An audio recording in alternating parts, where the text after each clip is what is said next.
Welcome to the Operation Game Night Podcast, episode 101. If you are a returning listener that has been with us since episode 1 through 100, thank you for sticking with us and having the patience to make it this far. If you're a new subscriber or a new listener, because we freaking got to interview Reiner Knizia. Oh my God. You have 100 other episodes to listen to, 99 other episodes to listen to. Go back, listen to all of those, and then come back to this episode. But Thank you. Thank you for joining us. Thank you for being here. Joining me, as always, are my co-hosts, Clay and Jared. How you doing, boys? Lovely. Outstanding. Just excited to be here with you again. I don't know if you noticed. Doctor. And you got your OGN swag on. I'm swagged up. Swagging with it. I'm swagged up as well. Oh. Yeah, me too. We're all swagged up here because today we're talking about board games. It's a board game podcast. Why not talk about board games? Today we're going to have a special operation where we talk about why we continue to board game. What keeps us going in the board gaming hobby? It's one thing to get into it, to be introduced to it, to come to the table for the first time, to listen to our very first podcast about board games. It's another to be committed. So what really commits us to this hobby? Why are we so committed to this hobby that we love so much? Clay, I'm gonna let you give us some opening thoughts. Opening thoughts. Yeah. I mean, we're all busy guys, right? So it is a miraculous thing, one, to even find time to play games amidst work, family, obligations, etc., and then to do this podcast on top of it. So it does say something about our love for board games that we keep this all going through all that. And I know for me personally, I'm an obsessive figure. All right. I've been into a lot of things in my life, and I usually go down the rabbit hole deep, and then I come out the other end, gasp for air, and I'm like, well, I'm done with that. What's the next thing? On to the next thing. Yeah, on to the next thing. And this is the one thing. I mean, I'm probably going on 7 years now of pretty intense infatuation, I would call it, with board games and board gaming. So this has been by far my longest consistent, passion project. Obsession. So it is interesting to take a step back and look at like, why do I keep doing this thing? Like, what is it about board games that has the sticking power for me? I don't know. What do you guys think? Well, before we get into what we think, what are some of those other hobbies that were unable to hold your interest for long? I don't know if we want to get into that.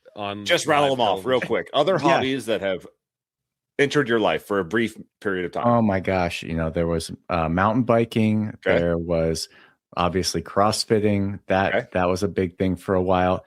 Got pretty deep into religion at one point. Great. Then I became a political junkie for some period of time. Yes. And then all of this, that's just, I am still a passionate Steelers fan, as you can tell by my TJ Watt jersey. I haven't lost that one yet.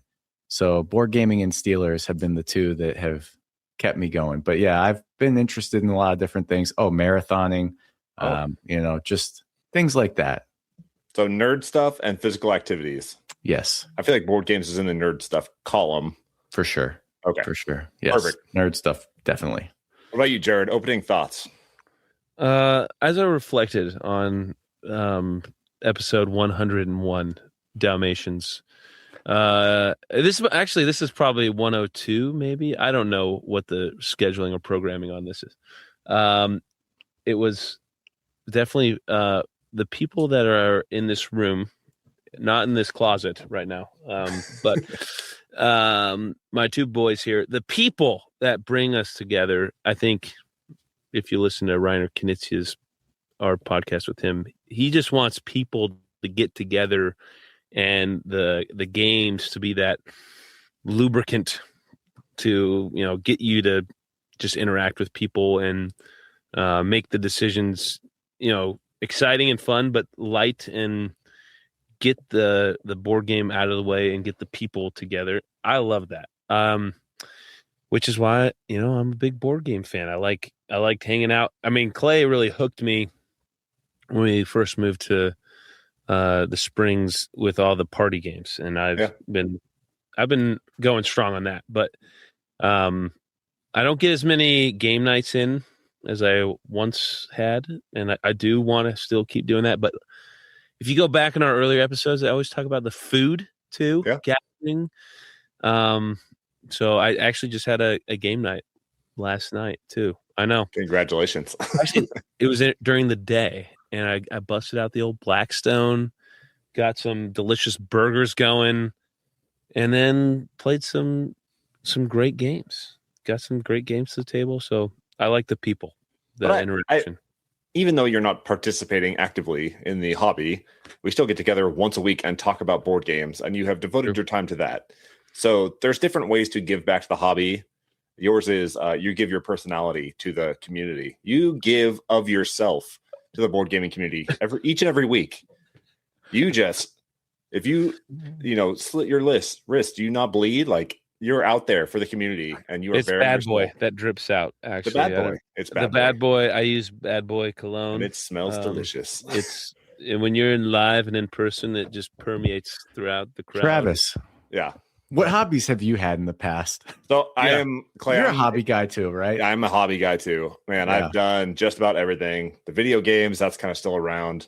The smoking meats, the fitness trends, the jiu-jitsu, the whiskeys, the guitar, I've had a bazillion different hobbies come and go. But I think this one's been pretty consistent. Video games, I've been doing that since I was like 8. So that's probably not going anywhere anytime soon. But I'm kind of in the same line as Clay. Like, I have my nerd hobbies and I have my, physical hobbies. And usually they're very separate. And things that fall between those two usually don't last very long. But that's just kind of like my personality. I like nerdy things, and I enjoy like a good nerddom. And I enjoy being physical and, staying fit and taking care of myself, sometimes better than others. But that's kind of where I fall. I don't know. I am also a pretty obsessive person. When I go in on something, I go in hard. And depending on how long it sticks is like what neurons in my brain it helps fire. And I think board gaming is one that fires a lot of different neurons and keeps me around. Jared, I was going to say, I think we've always done a really good job while we're together playing board games to schedule in the physical to give the mental load a break. Yeah. But I was thinking back to our time in Vegas. We didn't do any workouts, did we? We did some walking. There's some walking. Some walking up and down the strip. You had to go up and over those bridges all the time. Got to get over the boulevard, Las Vegas Boulevard. So, we like to, full body, full self here on the podcast on Operation Game Night. For sure. Well-rounded individuals. Yes. In many meanings of the word. In many meanings of the word, yeah. So, Clay, like, what keeps you coming back to board games? It's been around for 7-ish years for you. We've talked about how we got our start in board games and like our maybe second, that might have been our pilot, actually, how we got into board games initially. Yeah. And so if you haven't listened to that, don't go back and listen to it. It's please don't listen to that one. But we've talked about our origin story in the past. Like, let's talk what keeps you coming back to the hobby, Clay. Why is that? Why is it stuck around for 7 years now? Yeah, I think for me, at least initially, the draw was I'm a pretty socially anxious person. I do not like being in group settings where there's not like an agenda and where there's not an activity to partake in. So it was hard for me to, people would come over and like, what are we doing? Like, we'd eat dinner and like people just linger around and talk. And I do not like idle chit chat. It makes me uncomfortable. I feel like I don't have anything to say. So when I first started getting into board games, I was like, holy cow, this is amazing. Like, we have this thing that's like the main focus of attention, and we can kind of naturally intermingle conversation in between the game. But if ever you're at a loss for something, there's always the game to fall back on. And it's that it's that crutch that got me through. And I made so many friends this way. I would never I've just invited people, that I just met over to my house just for like a dinner get together, because I would have been so terrified of what am I going to talk to them about for however long. But when I had a board game to pull out and like explain the rules and, get to talk about the game, and then, eventually you do become friends and you realize you have more in common than just the game. Mhm. And so that has been the biggest thing about board games that I have appreciated. Yeah. And we even talked about this previously, like board games are the new dinner party of the 50s and 60s. Like invite people over, put a board game in front of them that everyone's going to love, and it gets people talking, it gets people intermingling, and you can talk about other things besides the game. Maybe not at Clay's table, but like at other tables, you can talk about other things, and it brings people together. It is that social lubricant that Dr. Kenichi was talking about. That's great. And I feel like there's so many people in the hobby that are socially anxious. Like there's a certain like type of peoples that come to board gaming, and it's usually people that like feel a little of that social pressure. And that's what's so good about board gaming. It's so opening and inviting, and like people of different backgrounds and different, everyone can bond over the simple mechanics of a game and understand the rules and participate without having to bring in all their extra stuff, right? What is on the table that's the game that you're playing. And you can either dive in head first and be a part of that and leave the world behind, or you can get together with a group of friends that and have other conversations and really bond and develop a relationship with those people. That's great. Oh my gosh.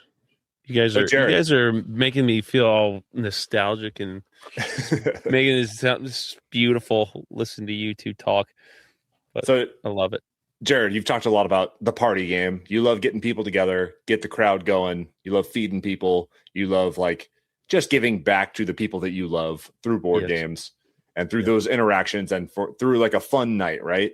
But I feel like that's not what brings like a whole lot of connection with the board game to you.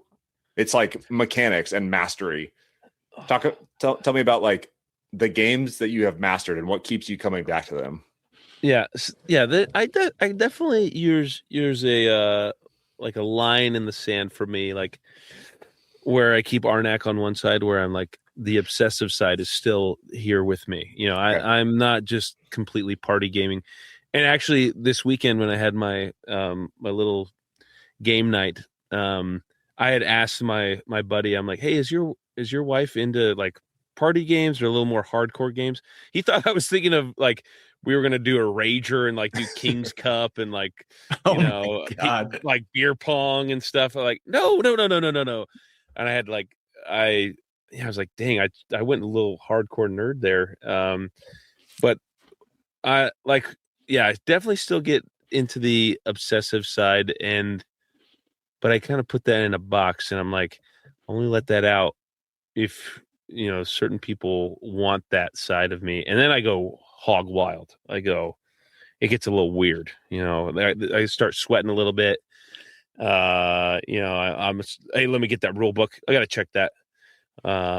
It's like, there's definitely, it's the competitive nature of who we are, who I am. Like, you want to do really well. I don't know. Sometimes, I also can't let that be the only thing I do because it takes the fun out of gaming and board gaming. But I will say doing Board Game Arena is really sweet to continue that connection with people that you're not around always, but also in the gym doing the cardios and just freaking doing your nug work on it. Like essentially you've got a game down so well that it's like almost a puzzle, just putting the pieces right where they need to go, or didn't expect that to come out, and boom, what are you going to do with that? But that's what Arnak is for me. But in one of our rare like 2-person episodes that you and I did, our engineer thoughts on engine builders.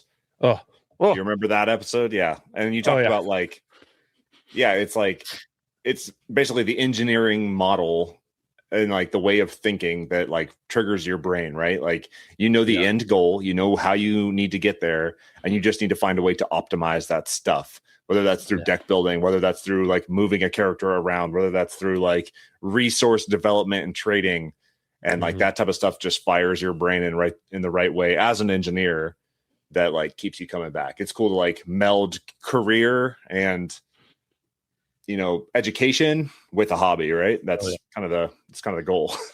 Oh yeah. But for you and Travis, for Travis and for Clay here, like you guys are definitely on the collector side. You feel like in certain times in your gaming career, has the collecting side outpaced your love for the hobby, and you're just chasing the next cardboard box instead of, am I getting this box so that I can have more fun in the hobby? I don't know. I've always had. I'm throwing it to Travis first. That's a great question. I can clean up. That's a very good question, and I would say yes. I think people that get really into the hobby inevitably reach that point where they're like, I have to buy everything that comes out because I love this hobby now. This is my thing. And so at least for people that are obsessive like me and Clay, like you go in, you're like, I'm going to buy every game that comes out. And so sometimes that outpaces, especially because now that I don't live around you guys, it's kind of hard to find like game groups and get people around the table.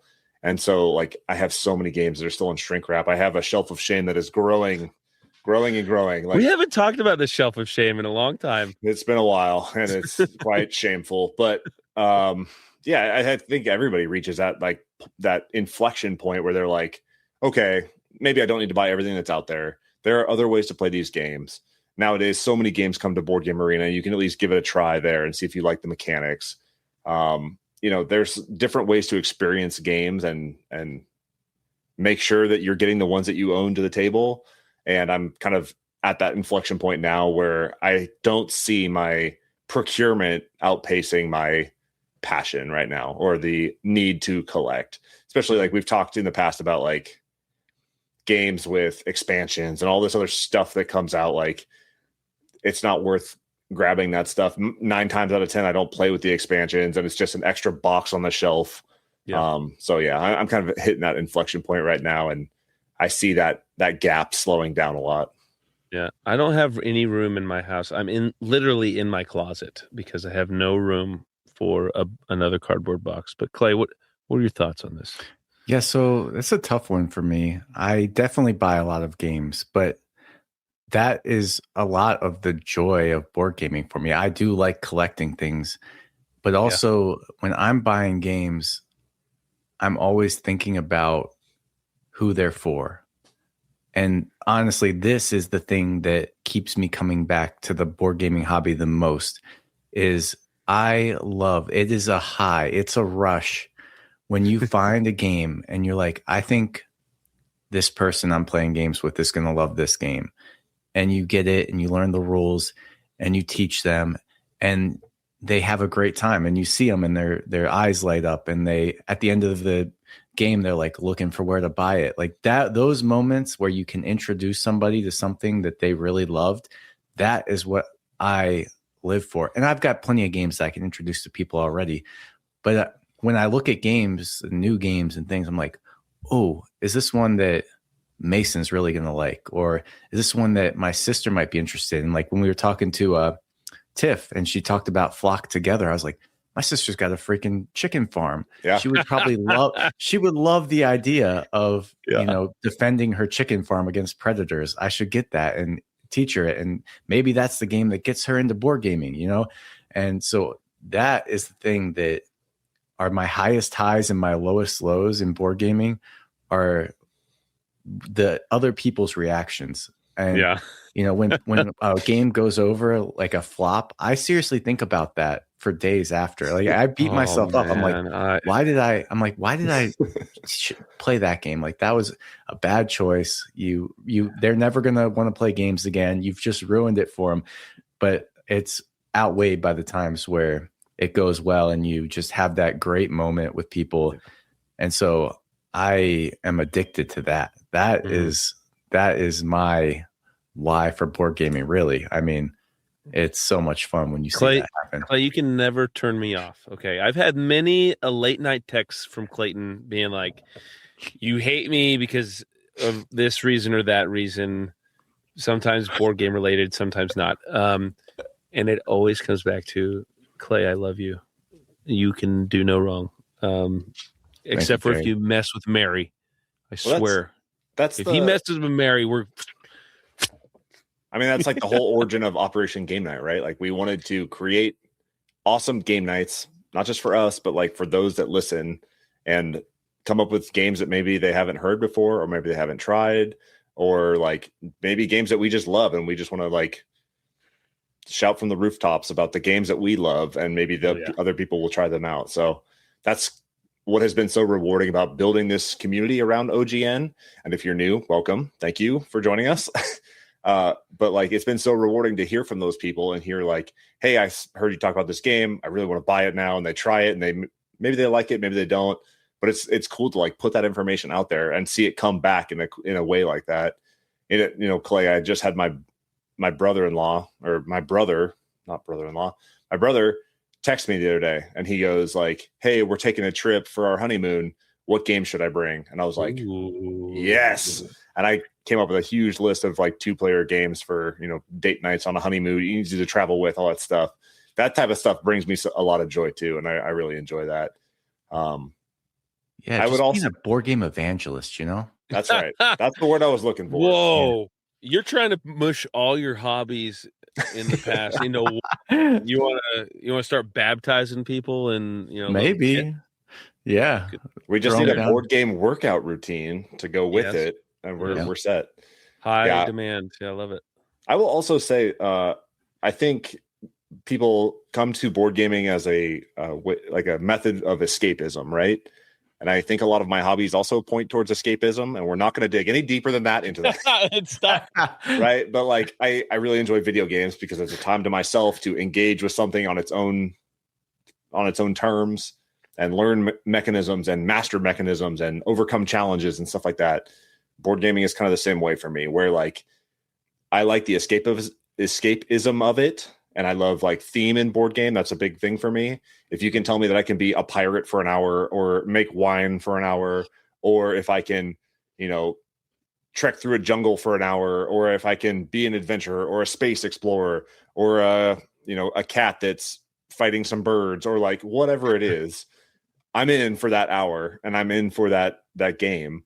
Because it is a form of escapism. And when you get mechanisms and mechanics that match that theme, that make it feel good and feel like you're actually achieving something in that world, I'm all in. That stuff like really clicks for me and really lights up those neurons and makes me feel like this is why I love this hobby. Mm. Do you feel like you want to do escapism back to the academy to go to the Falcons board game there? You want to escape back to the academy? Well, I need you guys to play that one with me so that we can all escape together. I think I'm good without going back. All right. Did we do it? Did we do it? I had so much more to say, but I think we did it. We did it. What else you got? What else is on your mind? Spill it. My kids. Oh, I love having something to do with my kids. Yeah. The kids, they want all they want screens and video games, and that's fine. They do plenty of that too, but it's nice to have something that I can do with them that's separate from those activities, and just growing with them and having, just kind of constantly cultivating, hey, this is the next game. I mean, they have been loving the Quest for El Dorado. We just played it tonight. And the fact that I can just sit down with them and we sit there for an hour and, engage. I'm not good with kids. So this gives me something I can do with kids that, makes some bonding happen. And you don't have to like tell us everything that you guys talk about, but like, what's the table talk look like when you play with your games? Is it like strictly focused on like, what are you going to do next in this game? Or is it like, hey, how was school today? Like, do you try and use that as an in for other conversations? No, I usually keep them pretty on task. I keep them on task. Orthodox. Yeah. Listen, they're 9 and 7. If they get off topic, it's hard to rein them back in. I don't want to talk to them. I just want to get the game over. So, we banter about, who's ahead, who we're going to take out next. I'm going to block you here. Just, typical smack talk in board games. Dude, absolutely no talk about their school day. No extra banter. I was going to say that, like, does warm my heart because Gemma brought over First Orchard to Fritz's house, over to Cole's place. It was like, let's play First Orchard. And Fritz is a little bit younger than Gemma. He wasn't quite down with, keeping the, fruits in the right area. To like watching my daughter becoming a little me is frightening, but also quite cute. She's like, let me share my board game with everybody. Come play First Orchard with me. And then when Grandma and Grandpa were in town over the holidays, she's busting out First Orchard every other night and trying to beat that crow. So that nasty crow. It is a lot of fun. That crow. She loves it. Only gets better. It only gets better. Soon she's gonna be playing Arnak with you, man. Dude, she's gonna be a menace. I love it. All right. Did we do it? Yeah, we can be done. All right. Thank you for joining us for episode 101 of the Operation Game Night podcast. If you're new here, go back and listen to the other 100 episodes, culminating in our 100th episode where we got to interview Dr. Reiner Knizia. So much fun. It's been a great journey with both you guys and our community. If you are not part of the community, you can like and subscribe. Reach out to us on Instagram at Operation Game Night Podcast. Leave us a comment. We love hearing from the community. So for Operation Game Night, I have been Travis. He has been Clay. He has been Jared. And we're out.